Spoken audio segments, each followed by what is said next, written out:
Suspect sa pananaksak sa isang Indian national sa Anda, Bohol, arestado ng PNP matapos ang hot pursuit operation.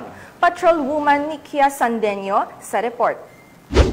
Hawak na ng Anda PNP ang lalaking suspect sa pananaksak at pagpatay sa isang kolektor ng Indian National matapos itong maaresto sa isinagawang hot pursuit operation ng mga otoridad sa harap ng Palawan Poncia Poblasyon, Anda, Bohol noong ika-19 ng Oktubre taong kasalukuyan.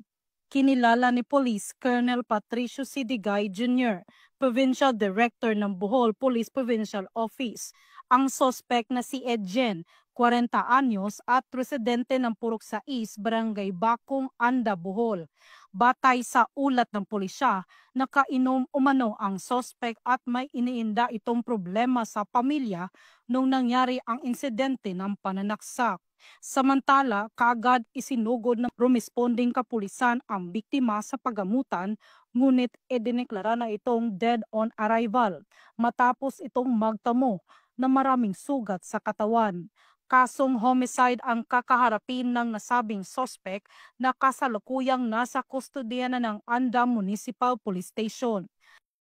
Magandang tanghali sa ating mga kababayan. Ako po si PCME Sangilito Bilyondo, Public Information Officer sa Anda Police Station.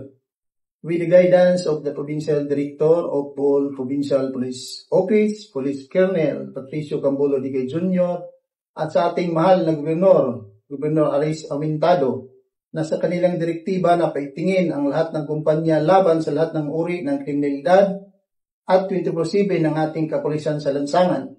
At dahil dito, nadakip kaagad ang isang suspect sa pananaksak na nangyari dito sa Anda Public Market noong October 19, 2025 sa may alas 12:18 ng tanghali.